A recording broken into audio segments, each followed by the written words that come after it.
তোমার জীবনের সবচেয়ে বড় শক্তি কি ছিল? আমি জানি না অন্য কে কি বলবে। আমি নিশ্চিত করে তোমাদের বলতে পারি, আমি যে কোনো জায়গায় বলবো, যে কোনো পরিস্থিতিতে বলবো, আমার জীবনের সবচেয়ে বড় শক্তি ছিল আমার মায়ের দোয়া। তোমাদের কাছে আজকে এটা ইমোশনাল কথা মনে হতে পারে, কিন্তু জীবনে যখন আমার জায়গায় আসবে অথবা আমাদের জায়গায় আসবে, তখন দেখবে ওটা কি শক্তি। আমি দুটো গল্প বলবো আজকে এখানে, একটি আমার মায়ের গল্প আর একটি অন্য একটি মায়ের গল্প। আমার মার কোনো কিছু হলে আমি বলতাম, পায়ের নিচে শুয়ে বলতাম, আমার গায়ের উপর একটা পা রাখো তো, আর আমাকে একটা ফু দাও। তো আমার জীবন এখনো ফুয়ের মধ্যেই চলছে।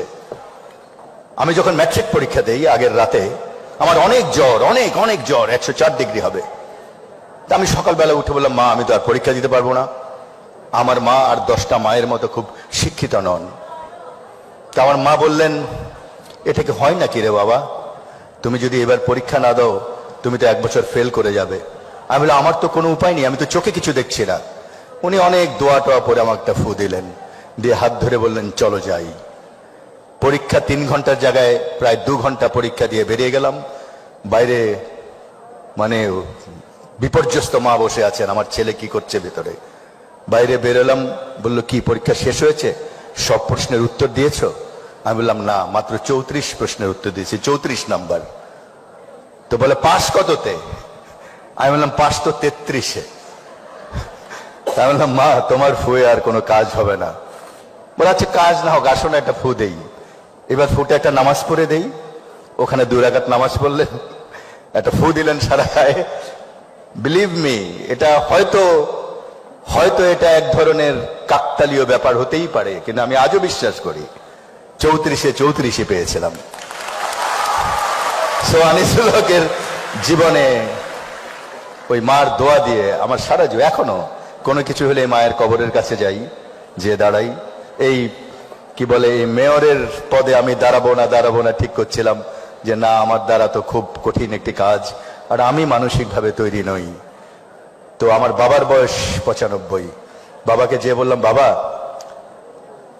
কি করব, মাননীয় প্রধানমন্ত্রী চান যে আমি মেয়র হই, একটি বড় উপহার একজন প্রধানমন্ত্রীর কাছ থেকে, কি করি আমি? বলে, তোমার মায়ের কাছে যাও। তো আমি বলি, মা তো কবরে। বলে, ওইখান থেকে ফু দিবে, ঘুরে আসো। তো বুঝলাম বুড়া বোধহয় আগের দিন রাত্রে বুড়িকে স্বপ্ন দেখছে। আরেকটি মায়ের গল্প বলি। এই মায়ের গল্প তোমরা অনেক পড়েছো, শুধু মাই পারে এটা করতে। 71 সাল 15ই আগস্ট একটি ছেলে রমনা থানায় আটকে গেছে। মাকে খবর পাঠানো হয়েছে যে ছেলেকে অ্যারেস্ট করা হয়েছে, কারণ সে মুক্তিযুদ্ধের কাজ করতে চায়। বাকের নাম ছেলেটির। ছুটে গেছে মা। সন্ধ্যার সময় জড়িয়ে ধরতে পারে না, কারণ মাঝখান তো জেলের দেয়াল, জেলের রড সমস্ত থানার মধ্যে। ছেলেটা কাঁদতে কাঁদতে বলল, মা 3 দিন থেকে এখানে আছি, ভাত খেতে দেয়নি।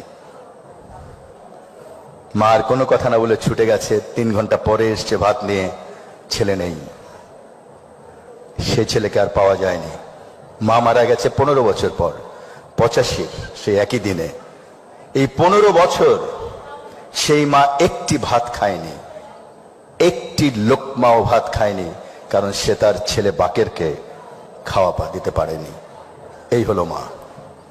সুতরাং আমি তোমাদের বলি, এই বয়সে এসে, আমার বয়সে কিন্তু আমি বুঝতাম না যে মার বা বাবার দোয়া কত পরিশ্রম। ওদের একটা স্বপ্ন আছে তোমাকে নিয়ে, সেজন্যই এত কষ্ট করে তোমাকে পড়ায়। ওদের একটা স্বপ্ন আছে, বাচ্চা এটা হবে ওটা হবে। তোমার স্বপ্নের সঙ্গে সেটি নাও মিলতে পারে। স্বপ্ন নেই জীবনে এমন কোনো মানুষ নেই। স্বপ্ন মানুষকে বাঁচিয়ে রাখে। আমার বাবা, যার বয়স 95 বছর, গত 1 মাস থেকে যিনি খাট থেকে উঠতে পারেন না, তাকেও আমি স্বপ্ন দেখতে দেখি। 1 বছর আগে বা 8 মাস আগে স্বপ্ন ছিল যে ছেলে তো অনেক জায়গায় অনেক মাতবরি টাতবরি করেছে, ছেলেটা যদি মেয়র হয়। তার স্বপ্ন ছিল, তার একটি ছেলে, সে সেমি আর্মিতে কাজ করতো, আনসারে, সবসময় স্যালুট দিত। তো আমার ছোট ভাইকে বলল, আমি চাই আমার স্বপ্ন আমার কোনো ছেলে স্যালুট নিক। আমার ছোট ভাই খুব স্কলার ছেলে ছিল, সে তার স্বপ্ন ছেড়ে দিয়ে বাবার স্বপ্নের সঙ্গে নিজের স্বপ্ন মিলিয়ে আর্মিতে গিয়েছিল। আর এই বাবার স্বপ্ন ছিল 1 বছর আগে। আমার ছেলে তো আমার স্বপ্ন নিয়ে তার স্বপ্নকে ছেড়ে দিয়েছিল। তার স্বপ্ন ছিল স্কলার হওয়ার, সে বাবার স্বপ্নকে মিলাতে যে আর্মি হয়ে গেছে।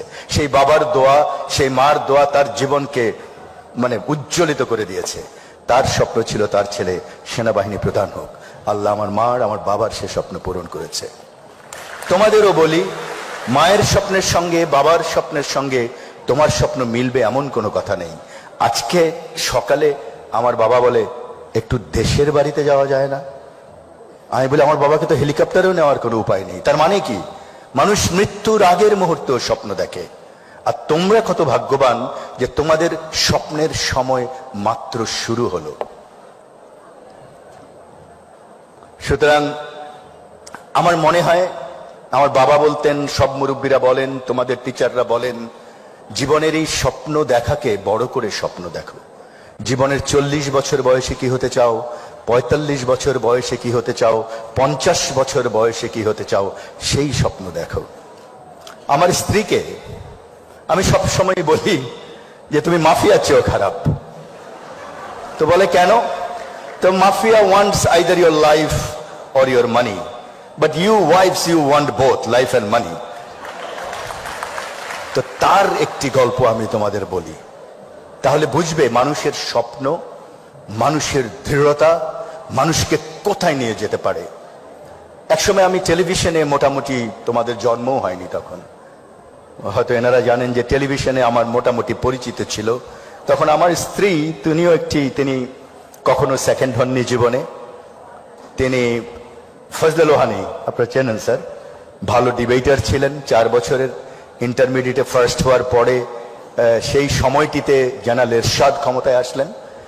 জেনারেল এরশাদ ক্ষমতায় আসার পরে একটি সন্ধ্যায় আমাদেরকে ডেকে নিয়ে যাওয়া হলো। ফজলে লোহানী ছিলেন সেখানে, আমার স্ত্রী অন্যদিকে প্রোগ্রাম করতেন, আমি তরুণ হিসেবে একটা প্রোগ্রাম করতাম।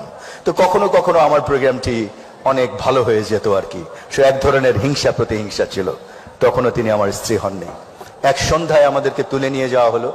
তুলে নিয়ে যাওয়ার পর ছোট্ট করে বলি, যে প্রোগ্রামটি আমাদের দ্বারা করতে বলা হলো, ছেলেদেরকে বলা ইউনিভার্সিটির এই স্ট্রাইকের সময়, হরতালের সময়, যে তোমরা স্ট্রাইক করো না, হরতাল করো না, তোমরা বাস করো না, এই ছিল আইটেম। আমি পালিয়ে এসেছিলাম আর্মি হেডকোয়ার্টার থেকে, সে পালিয়ে আসতে পারেনি। লোহানী সাহেবকে একটা প্রোগ্রাম করতে হয়েছিল। সেই লোহানী, যিনি সবচেয়ে বড় একটি উপস্থাপক ছিলেন, বিশাল একজন সাংবাদিক ছিলেন, একটি 10 মিনিটের প্রোগ্রাম তার জীবন ঘুরিয়ে দিয়েছিল। তেমনি ভাবে আমার স্ত্রী সেদিন করতে হয়েছিল তৎকালীন, তখন আমার স্ত্রী হয়নি। আমি তাকে বলেছিলাম পালিয়ে যাও, আমি পালিয়ে যাচ্ছি আজকে প্রধানমন্ত্রীর এই দফতর থেকে। সে বলেছেন আমি করব। মিস্টার আনিসুল হক, তার ল্যাঙ্গুয়েজ আমি বলি, আপনার নিজের চরকায় তেল দেন, আমার চরকায় তেল দেওয়ার দরকার নেই। সেদিন সন্ধ্যায়, না না, তালির না, একটি 10 মিনিটের প্রোগ্রাম, একটি মেয়ে জীবনে যে সেকেন্ড হয়নি তার জীবন ঘুরিয়ে দিল। সে আর কোনোদিন ইউনিভার্সিটি যেতে পারেনি, কোনোদিন না। তার গাড়ি পুড়িয়ে দেওয়া হয়েছিল 3 মাস পরে, তার গায়ে আগুন লেগে দিয়ে হয়েছিল। এটি শুধু হয়েছিল টেলিভিশনের কল্যাণে। সে যেভাবে প্রোগ্রামটি করেছিল তার কথাগুলো প্রচারিত করা হয়নি। সেই মানুষটি, যাকে মাফিয়া বলি, সেই মানুষটি 22 বছর পরে গ্র্যাজুয়েশন দিয়েছে। 22 বছর সে ঠিকমতো জীবনের সংগ্রামের জন্য পড়াশোনা করতে পারেনি, ফার্স্ট হয়েছে। 25 বছর পর মাস্টার্স দিয়েছে, ফার্স্ট হয়েছে। 28 বছর পরে ডক্টরেট করেছে ইংলিশিতে। এখন she is one of the 100 lady of the world, বিবিসির নির্বাচিত, বাংলাদেশ থেকে একমাত্র। শি রাইটস এভরি ওয়েডনেসডে ওই যে editorial pad in daily star. এবছর সে বাংলাদেশের দ্য বেস্ট এন্টারপ্রেনিয়ার ডেইলি স্টারের। ব্যবসা করে, ও ব্যবসা করে, আনিসুল হক ও কামায়, আনিসুল হক খায়। এন্ড এই গল্পটা তোমাদের এই জন্য বললাম, জীবনে অনেক ধরনের ভাঙন আসবে। তোমরা যারা মধ্যবিত্ত পরিবার, দেখবে যে এক সময় বাবা পড়াতে পারছে না, দেখবে যে এক সময় তুমি কোনো কারণে নর্মাল গতি থেকে হারিয়ে গেছো। Don't lose your courage.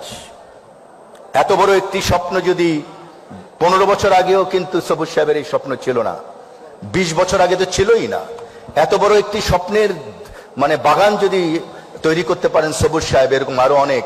একজন সামান্য একটি মধ্যবিত্ত ঘর থেকে উঠে এসে আনিসুল হক যদি ছোটখাটো মেয়র হতে পারে, তোমরা তো পৃথিবী জয় করতে পারো। You can win the world. And please have your confidence এই একটি জিনিসই মানুষকে বদলিয়ে দেয়। যদি হাওয়া খেতে হয় তাহলে নদীর তীরে যেতে হয়, যদি সুন্দর সাগর দেখতে হয় কক্সবাজারে যেতে হয়, যদি সুন্দর পর্বত দেখতে হয় হিমালয়ে যেতে হয়, যদি ভালো মানুষ হতে হয় ভালো মানুষের সঙ্গে মিশতে হয়, ভালো মানুষের কথা পড়তে হয়। ভালো মানুষের বই পড়ো, ভালো মানুষের জীবনী পড়ো। আর আজকে এখানে যারা এসছো 5-7 বছর পরে কোথাও যেন তোমাদের সঙ্গে দেখা হয় এবং যেন বলো আনিস সাহেব আমি এটি হয়েছি, তোমাদের জন্য সেই দোয়াই রইল। আমাকে আজকে এখানে আমন্ত্রণ করার জন্য অনেক অনেক ধন্যবাদ।